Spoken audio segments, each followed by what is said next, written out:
জন্য এটি পুরস্কার পাচ্ছেন। আমরা পরের দিকে চলে যাব, পরের ছবি দেখব। আমি ইমন মুখার্জি। এই মুহূর্তে আমরা রয়েছি হুগলির চন্দননগরে, যেখানে অনুষ্ঠিত হচ্ছে চন্দননগর বইমেলা। এই বইমেলায় প্রচুর মানুষ তারা ঘুরে দেখছেন মেলা প্রাঙ্গণ। আমরা চেষ্টা করব তাদের সঙ্গে কথা বলার এবং তুলে ধরবো তাদের। আমাদের সঙ্গে রয়েছে চন্দননগরের বইমেলার অন্যতম উপদেষ্টা সৌরভ চ্যাটার্জি মহাশয়। শুনে নেব এই বইমেলা সম্পর্কে দু চারটি কথা। আমাদের বইমেলার এবছর 25 বছর রজত জয়ন্তী বর্ষ। আমরা একে একে 25টা বছর অতিক্রম করেছি, বিভিন্ন বাধা বিপত্তি, বিভিন্ন উত্থান পতনের মধ্যে দিয়ে, কিন্তু সর্বোপরি আমাদের চন্দননগরের বইপ্রেমী মানুষ এবং তার পার্শ্ববর্তী অঞ্চলের মানুষেরা আমাদের সহায়তা করায় আমরা এই 25 বছরে আজকে পদার্পণ করলাম। আমাদের এই মেলা শুরু হয়েছে 23শে ডিসেম্বর 2025 থেকে, চলবে 1 জানুয়ারি 2026 পর্যন্ত। প্রতিদিন এই মেলা খোলা থাকবে দুপুর থেকে রাত্রি 9টা পর্যন্ত। এই মেলায় প্রায় 80টির মতো স্টল রয়েছে। এছাড়া রয়েছে লিটল ম্যাগাজিন প্যাভিলিয়ন এবং সাংস্কৃতিক মঞ্চ। এই সাংস্কৃতিক মঞ্চে প্রতিদিনই আমাদের এই অঞ্চলের মানুষজনেদের নৃত্য, গীত, নাটক এবং আরও বিভিন্ন অনুষ্ঠান এখানে হয়ে চলেছে এবং এই বাকি যে 5 দিন করে রয়েছে এই 5 দিনও হবে। এছাড়াও লাইভ কুইজ এবং আরও অন্যান্য আকর্ষণীয় আমাদের অনুষ্ঠানের ব্যবস্থা এখানে করা রয়েছে। আমাদের এখানে এবছরের থিম হলো 25 বছরে চন্দননগর বইমেলা। আর আমরা প্রতি বছর আমাদের এইখানকার কোনো ব্যক্তিত্ব যিনি কোনো না কোনোভাবে স্বাধীনতা সংগ্রামের সঙ্গে যুক্ত ছিলেন, কিন্তু তাদেরকে সেরকমভাবে ইতিহাসে খুঁজে পাওয়া যায় না, তাদের নিয়ে একটা জীবনী সম্বলিত একটা পুস্তিকা আমরা বার করি এই বইমেলা উপলক্ষে। তার নাম দেওয়া হয় যে ধ্রুবতারা। এটা একটি কমিক পুস্তিকা। আমরা এবার করেছি কি, এত বছর ধরে যে এতগুলো মানুষের জীবনী আমরা বার করেছি, তাদের একটা সংকলন আমরা এবারে বার করেছি আমাদের এই বইমেলা উপলক্ষে। এছাড়া আমাদের যে নিজস্ব পত্রিকা আবিষ্কার পত্রিকা, এই আবিষ্কার পত্রিকারও এবারে বইমেলার সংখ্যা এই মেলায় বেরিয়েছে। আমাদের আরেকটা দিক হলো আমরা চন্দননগর এবং তার পার্শ্ববর্তী অঞ্চলের সমস্ত স্কুলে বাচ্চাদের জন্য, স্টুডেন্টদের জন্য আমরা ফ্রিতে ব্যাচ ডিস্ট্রিবিউট করি। প্রায় 1 লক্ষের বেশি ব্যাচ আমরা ডিস্ট্রিবিউট করি। সেই ব্যাচ সঙ্গে নিয়ে যদি আমাদের মেলায় তারা আসে, তারা অবাধে যাতায়াত করতে পারে, তাদের জন্য কোনো পয়সা লাগবে না। আমাদের উদ্দেশ্য হলো এই যে মেলা, এই মেলার মাধ্যম দিয়ে আমাদের সাংস্কৃতিক পরিবেশ এখানে গড়ে তোলা, পাশাপাশি এখানে অনেক বাচ্চা ছেলে রয়েছে যারা এই স্কুলের দরজায় পা রাখতে পারেনি, তাদের কাছে এই বইমেলার কোনো মূল্যই নেই। তাই জন্য আমরা চাই সমাজের প্রতিটি বাচ্চা যেন এই মেলায় আসতে পারে, প্রত্যেকে যেন স্কুলে যেতে পারে।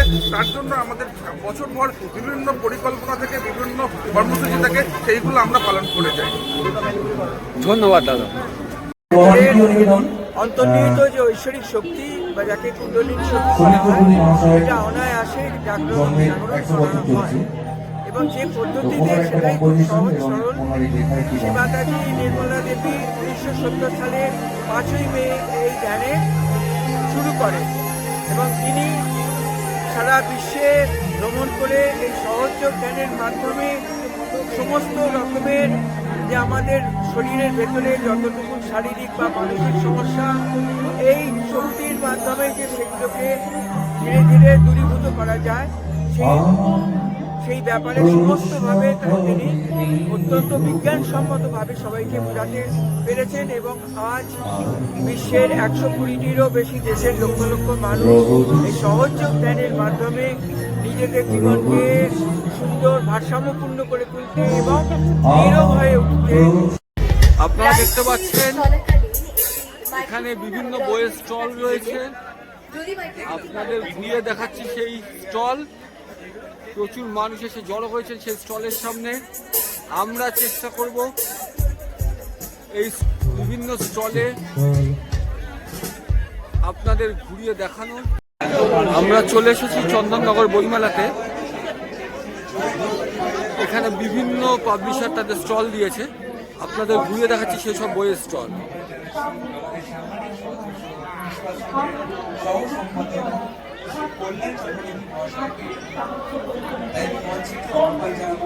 আমাদের সাংবাদিক সদস্য বললেন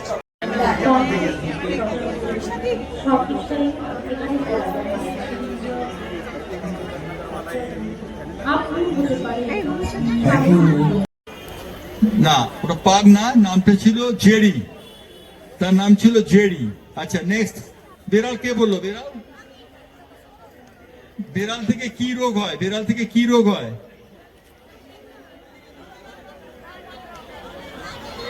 হ্যাঁ হ্যাঁ, না,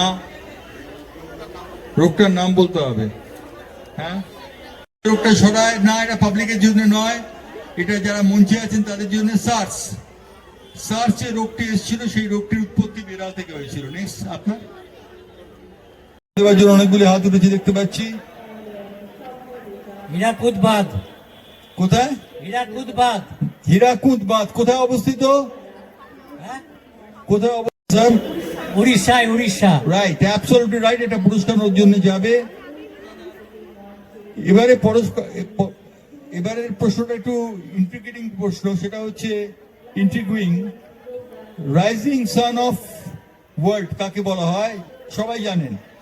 রাইজিং সান অফ ইন্ডিয়া কাকে বলা হয়? রাইজিং সান অফ ইন্ডিয়া কোন শহরটিকে বলা হয়? বলবেন, মাইক্রোফোন নিয়ে বলবেন।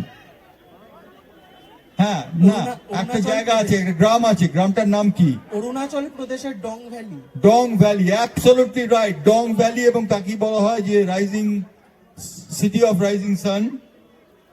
এবারে আমাদের প্রশ্ন যাচ্ছে ইয়েলো রিভার। মাইক্রোফোন নিয়ে বলবেন, মাইক্রোফোন নিয়ে বলবেন, ইয়েলো রিভার কাকে বলা হয়? নীলনদকে বলে। হ্যাঁ, নীলনদ। না না, ওয়াংও, ওয়াংও, ওয়াংও। মাইক্রোফোন নিয়ে বলবেন, মাইক্রোফোন। ওয়াংও, ওয়াংও। ইয়াংহো, হ্যাঁ রাইট, অ্যাবসলিউটলি রাইট। এবং ইয়েলো রিভার তাকে বলা হয়। বলা হয় ভারতবর্ষে একটা নদী আছে যার নাম রেড রিভার। বলবেন রেড রিভার কে বলেছেন? রেড রিভার, হ্যাঁ বলো।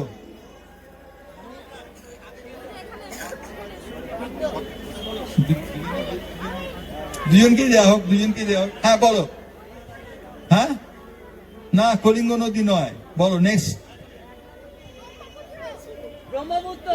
Brahmaputra is the right answer, absolutely right. ব্রহ্মপুত্রকে রেড রিভার বলা হয়। কেন বলা হয় ব্রহ্মপুত্রকে? ব্রহ্মপুত্রের জল একসময় লাল হয়ে যায়, সেই কারণে ব্রহ্মপুত্রের নাম রেড রিভার। পরে সিটি অফ রিভার্স কাকে বলা হয়? সিটি অফ রিভার্স কাকে বলা হয়? সিটি অফ রিভার্স অর্থাৎ নদীর শহর কাকে বলা হয়? City of rivers. এটা না বলতে পারার কোনো কারণ নেই। হ্যাঁ, মাইক্রোফোন নিয়ে বলবেন। সিকিম। না, সঠিক উত্তর হয়নি। মানুষকে বলা হয় না। City of rivers, Prayagraj. না, এই জন্যই বলে যে লোকে ট্রেন মিস করে যায়। ভেনিস। না, প্যারিস নয়। একজন উত্তর দিলেন কলকাতা, সঠিক উত্তর দিয়েছেন কলকাতা। কলকাতাকে বলা হয় সিটি অফ রিভার। অর্থাৎ তিনি পেয়েছেন প্রজেক্ট ডেভেলপার রাইটার বি থেকে একটি চমৎকার পুরস্কার। স্যার আপনার নাম? আমার নাম অভিজিৎ মুখোপাধ্যায়। কোথা থেকে এসেছেন? আমি এখানেই থাকি। কেমন লাগছে বইমেলা? বইমেলা খুব ভালো লাগছে। কি কি ঘুরে দেখলেন এখানে? এই বিভিন্ন স্টলগুলো দেখছিলাম। হারপার কলিন্সের মতো স্টল এসছে, আনন্দ এসছে, অনেক স্টল এসছে, বড় বড় নামকরা পাবলিশাররা আসছে। চন্দননগর ঐতিহ্যমণ্ডিত শহর, সেখানে এই যে স্টলগুলো আসছে এতেই বোঝা যাচ্ছে চন্দননগরের গুরুত্ব কতটা, ফরাসি ঐতিহ্যের সঙ্গে গুরুত্ব বহন করছে। অনেক ধন্যবাদ। দাদা আপনার নাম? আমার নাম আব্দুল জামান নাসের। কোথা থেকে আসছেন? আমার বাড়ি চন্দননগরে। আচ্ছা, কেমন লাগছে বইমেলা? আমাদের বইমেলা তো এবছর রজত জয়ন্তী বর্ষ, 25তম বছর। আর চন্দননগরের মানুষ নিশ্চয়ই এই ঐতিহ্য এবং একটা সংস্কৃতি, সুস্থ সংস্কৃতি সম্পন্ন মেলাকে গ্রহণ করেছে। এবং তার জন্য আমি চন্দননগরের বাসিন্দা হিসেবে প্রত্যেক বছর প্রত্যেক দিন এই বইমেলার সঙ্গে থাকি, বইমেলার মানুষের মধ্যে সুস্থ প্রচারের মধ্যে থাকি এবং নিজের পেশার বাইরেও বইমেলার সঙ্গে বইমেলার যাতে প্রচার প্রসার ঘটে এই চিন্তা ভাবনা নিয়েই চলি। অনেক ধন্যবাদ দাদা। আপনারা দেখতে পাচ্ছেন প্রচুর মানুষ এসে জড়ো হয়েছেন এই বইমেলাতে। বিভিন্ন বইয়ের স্টলের সামনে মানুষ এসে জড়ো হচ্ছেন।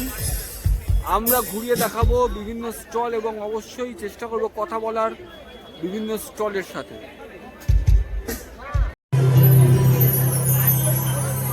আমরা কথা বলবো একটু স্টলে এবং জেনে নেব কেমন চলছে তাদের এই বইমেলাকে কেন্দ্র করে তাদের কেনা বেচা। আপনার নাম? আমার নাম অমনা বিশ্বাস। আমার কোম্পানির নাম, আমার বেকারির নাম বাবলিস বেক। আমরা এখানে 21 তারিখ থেকে আছি, আগামী 1 তারিখ পর্যন্ত। খুব ভালো লাগছে। আমি চন্দননগরেরই মেয়ে, আমার 6 বছরের পুরনো বেকারি। খুব ভালো লাগছে, কাস্টমার বেস খুব ভালো, খুব ভালো কাজ করছে। এখানে কর্মকর্তারাও খুব ভালো, যারা অর্গানাইজ করেছে।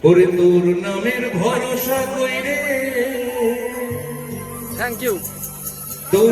চন্দননগর বইমেলায় 25তম বইমেলায় আমি আমার চারুসকে নিয়ে এসেছি, আর এখানে খরচার জন্য কিছু শোপিসও রয়েছে আর ইউনিক সব জুয়েলারি আইটেম রয়েছে। তো আপনারা সকলেই চন্দননগর বইমেলা আসুন আর জুয়েলারি কালেকশন করতে পারেন। এছাড়াও আমি অনলাইনেও অ্যাভেলেবেল রয়েছে চারুসের আইটেম। তো আমি চাইছি সবাইকে সামনে থ্যাংক ইউ।